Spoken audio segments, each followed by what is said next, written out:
رب اشرح لی صدری ویسر لی امری واحلل عقدۃ من لسانی یفقہوا قولی۔ جیسے ہم سب کو پتہ ہے کہ اللہ تعالیٰ جانتے ہیں ہم کیا سوچ رہے ہوتے ہیں، ہماری کیا سرکمسٹانسز ہوتے ہیں، کیا پریشانیاں ہوتی ہیں، ایسے ہی اللہ تعالیٰ اپنی کتاب کے تھرو ہمیں گائیڈنس بھیجتا ہے whenever we need whatever we need. تو آج جو ہم آیت پڑھیں گے قرآن پاک میں وہ ہے سورہ جاثیہ کی آیت نمبر 23، اور اس میں بیسیکلی اگر ہم اس کو ایک اچھے پرسپیکٹیو سے دیکھیں تو بیسیکلی ہماری لائف کو چینج کر سکتی ہے، ہمیں بہت زیادہ ایک پروڈکٹیو انسان، ڈسپلنڈ انسان بنا سکتی ہے۔ کیسے، یہ ہم ابھی دیکھتے ہیں۔ اس میں اللہ تعالیٰ فرماتے ہیں کہ کیا تم نے اس کو دیکھا، the one who has taken his own desire, his own lust as his الہ۔ اب اس کو بہت سارے ٹائمز جب ہم پڑھتے ہیں تو ہم یہ سوچتے ہیں کہ یہ تو کفار کے لیے تھی، کیونکہ انہوں نے جو ہے اپنی ڈیزائر کو الہ مان کے تو وہ کچھ بھی مانگتے تھے بتوں سے۔ لیکن یہ ہم پہ کیسے اپلائی ہوتی ہے؟ وہ ایسے کہ ہم بھی تو اپنی ڈیزائرز کو اوپر رکھ کے پرائیورٹائز کر کے ہم وہ چیز نہیں کرتے جو اس وقت پہ ہمیں کرنی چاہیے۔ تو ایسے ہم اپنی الہ کو، ہم اپنی ڈیزائرز کو اپنا خدا بنا لیتے ہیں، ہم ان کی پوجا شروع کر دیتے ہیں، ہم ان کو ہی پرائیورٹائز کرتے ہیں۔ تو اللہ تعالیٰ فرماتے ہیں کہ پھر ایون وین اس کے پاس علم ہوتا ہے تب بھی وہ اس طرح کرتا ہے۔ تو ہم سب کو پتہ ہے کہ صبح رسول صلی اللہ علیہ وسلم نے صبح میں برکت کی دعا مانگی ہے اس امہ کے لیے، لیکن ہم میں سے بہت سارے لوگ مس کر دیتے ہیں فجر کو۔ کیوں؟ Because we love our sleeps, اور ہم رات کو ٹائم پہ نہیں سوتے because we love the things we do at night. تو ہم پھر صبح اٹھ ہی نہیں سکتے ہیں اور ہم اپنی فجر کو قضا کرتے ہیں، ہم اپنے اس ٹائم کو، برکت والے ٹائم کو ہم اچھے کاموں کے لیے یوز نہیں کرتے، اپنی اسٹڈیز کے لیے یوز نہیں کرتے۔ تو ایز اے رزلٹ، حالانکہ ہمیں علم ہوتا ہے کہ اس ٹائم میں برکت ہے لیکن پھر بھی ہم نہیں کرتے۔ تو اللہ تعالیٰ کہتے ہیں کہ ایز اے رزلٹ کیا ہوتا ہے کہ وی لیو ہم ایسٹرے، مطلب ہم اس کو چھوڑ دیتے ہیں، وہ جہاں پہ جانا چاہتا ہے وہیں پہ۔ جیسے کوئی اگر ہدایت کا راستہ پانا چاہتا ہے، وہ اس کے فٹ سٹیپس پہ چلتا ہے تو اللہ تعالیٰ اس کے لیے ہدایت آسان کر دیتے ہیں۔ لیکن اگر کوئی اپنی ڈیزائرز کو فلفل کرنے میں لگا رہتا ہے تو اللہ تعالیٰ اسے چھوڑ دیتے ہیں اس راستے پہ۔ اور پھر سیکنڈ چیز کیا ہوتی ہے اس کا رزلٹ، کہ اللہ تعالیٰ اس کے ہیئرنگ کو اور اس کے ہارٹ کو، مطلب اس کی جو سننے کی طاقت ہے اور جو اس کا دل ہے، اس کو سوچنے کی طاقت، اس کو اللہ تعالیٰ سیل کر دیتے ہیں، وچ مینس کہ the right thing can't go into his ears and he can't think straight۔ تو اور دوسرا کیا ہوتا ہے کہ اللہ تعالیٰ اس کی جو سائٹ ہے، جو بصیرت ہے، بصارت ہے، اس کو اللہ تعالیٰ کور کر دیتا ہے۔ وہ شاوا کورڈ یہاں پہ یوز ہوا ہے۔ تو پھر اللہ تعالیٰ کہتے ہیں اس سے کون گائیڈ کرے گا after Allah? Will you not then remember, کیا تم ابھی بھی نہیں سمجھو گے کہ تم اپنے ساتھ کیا کر رہے ہو؟ سو بیسیکلی اگر ہم ورک کرنا شروع کریں ایک ایک کر کے اپنی ڈیزائرز پہ، تو اس کا ایفیکٹ کیا ہوتا ہے کہ ہم جو سال کے شروع میں ریزولوشنز بناتے ہیں کہ ہم صبح جلدی اٹھیں گے، ہم اپنی نمازوں پہ ورک کریں گے، ہم قرآن ریسیٹیشن کریں گے، ہم بک ریڈنگ کریں گے، ہم بہت سارے ڈفرینٹ قسم کے اپنے گولز پہ ورک کریں گے، اچھا پڑھیں گے، اسٹڈیز کو زیادہ ٹائم دیں گے۔ تو یہ سارے گولز اچیو کیسے ہوتے ہیں؟ اللہ تعالیٰ ہمیں اس آیت کے تھرو وارن کر رہا ہے کہ if you can't do this, اگر تم اپنی ڈیزائرز کو ہی قابو میں نہیں رکھ سکتے تو پھر تم کیسے سوچو گے کہ تم کہ ہدایت کے راستے پہ چلنے تمہارے لیے آسان ہو جائے۔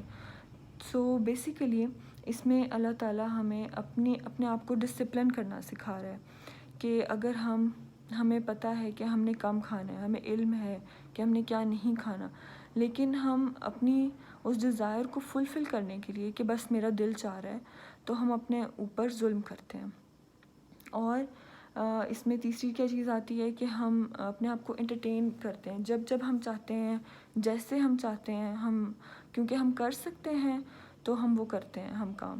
اور چوتھی چیز اس میں یہ آتی ہے کہ ہم کہیں پہ نہیں بھی خرچ کرنا ہوتا تو ہم وہاں پہ خرچ کرتے ہیں بیکاز ہمارا دل چاہ رہا ہوتا ہے، وہ جو انسٹنٹینیس قسم کی ہماری ڈیزائر ہوتی ہے کہ ہم بس شاپنگ کریں اور ہمیں سکون ملے گا۔ تو بیسیکلی اللہ تعالیٰ جو ہے ہمیں ڈسپلن کیوں سکھاتا ہے؟ تاکہ ہم بڑے بڑے کام کر سکیں اپنی زندگی میں، ہماری پروڈکٹیوٹی زیادہ ہو. اللہ تعالیٰ wants goodness for us and he doesn't want کہ ہم اپنی زندگی کو مشکل بنائیں.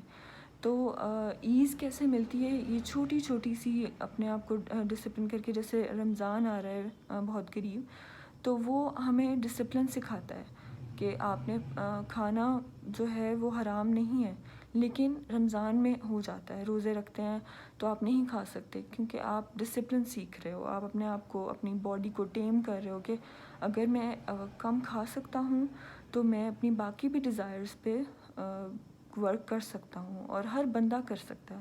تو سب سے زیادہ پروڈکٹیو انسان ہمارے رسول صلی اللہ علیہ وسلم تھے، جنہوں نے صرف 23 ایئرز میں پوری جو ہے آدھی دنیا کو فتح کر لیا تھا. اور وہ صرف اس لیے نہیں تھا کہ ان کے پاس صحابہ تھے اور ان کے پاس جنگ بدر میں اینجلز آئے تھے، وہ اس لیے تھا کہ ہی واز اے پروڈکٹیو مین ہم سیلف، اور وہ بہت بڑی بڑی اگزامپلس ہمارے لیے چھوڑ کے گئے ہیں. تو جو اس کی نیکسٹ آیت ہے اس میں اللہ تعالیٰ فرماتے ہیں کہ وہ لوگ یہ کہتے ہیں کہ there is nothing but our life of this world and we die we live and nothing destroys us except الدہر. الدہر مینس ٹائم. تو بیسیکلی وہ سارے کا سارا بلیم ٹائم کو دیتے ہیں، اور وہ کہتے ہیں کہ بس ہماری یہی لائف ہے، اسی کو ہم نے اسی میں ہم نے جو کرنا ہے، آگے جا کے تو کچھ ہے ہی نہیں. تو اگر ہم آخرت پر بلیو رکھنے والے ہیں تو ہم اس انٹرٹینمنٹ کا انتظار کریں گے جب اللہ تعالیٰ will allow our ears to hear the music he wants us to. So اس میں کیا ہوگا کہ اگر ابھی ہم اپنی ہیئرنگ اور اپنی سائٹ پہ قابو پائیں گے کہ ہم کیا دیکھ رہے ہیں، ہم کیا سن رہے ہیں، تو ہم اچھی ان پٹ کو اپنے دل میں بھیجیں گے، اور دل بیسیکلی گورن کرتا ہے ہمارے لمبس کو، تو لمبس اس کو فالو کرتے ہیں. تو اگر ہم اپنی ان پٹس پہ ورک کریں گے تو ہمارا آؤٹ پٹ اچھا نکلے گا. اور پھر ہم نے ان لوگوں کی طرح ٹائم کو بلیم نہیں کرنا، بیکاز اللہ تعالیٰ کو بہت ایک حدیث قدسی ہے جس کا مفہوم ہے کہ اللہ said the son of Adam annoys me for he abuses الدہر time. Though I am الدہر, in my hands are all things and I cause the revolution of day and night. So ہم اپنے ارد گرد، بلکہ ہم لوگ خود بھی اپنے سرکمسٹانسز کو، اپنے پولیٹکس جو بھی ہمارے ملک میں چل رہی ہیں، ہم ان کو بلیم کرتے رہتے ہیں. لیکن اللہ تعالیٰ کہتے ہیں کہ میں ہوں یہ جو چینج کر رہا ہے، ریولیوشن لا رہا ہے دن رات میں، ہمارے حالات میں، مہنگائی میں، یہ سب اللہ تعالیٰ ہے اس کے پیچھے. And they have no knowledge of it, they only conjecture, مطلب دے اونلی وہ اپنا صرف ایزیوم کرتے ہیں، ایزمپشنس رکھتے ہیں، اور ان کے پاس کوئی نالج نہیں ہے بیسیکلی. تو اللہ تعالیٰ ہمیں اس آیت میں پروڈکٹیوٹی کے بہت سارے اسٹیپ سکھا رہا ہے. یہ ویڈیو ہمیں یہ نہیں سکھائے گی کہ ہم نے اپنی ایڈکشنس پہ کیسے ورک کرنا ہے، لیکن یہ ہمیں ضرور بتائے گی کہ ہم نے کس طرح سے، اس کا رزلٹ کیا ہوگا اگر ہم اپنی ڈیزائرز پہ ورک نہیں کریں گے، اور اللہ کی نظر میں بیسیکلی یہ کیا چیز ہوتی ہے. یہ بیسیکلی ہم اپنی جب ڈیزائرز کو فالو کرتے ہیں بہت زیادہ، تو ہم اللہ سے دور چلے جاتے ہیں، ہم رائٹ تھنگس سے دور چلے جاتے ہیں، صحیح راستے سے. تو ہم سب کو اللہ تعالیٰ بہت ساری استقامت عطا فرمائے اور ہمیں اپنی ڈیزائرز پہ ورک کرنے والا بنائے. آمین.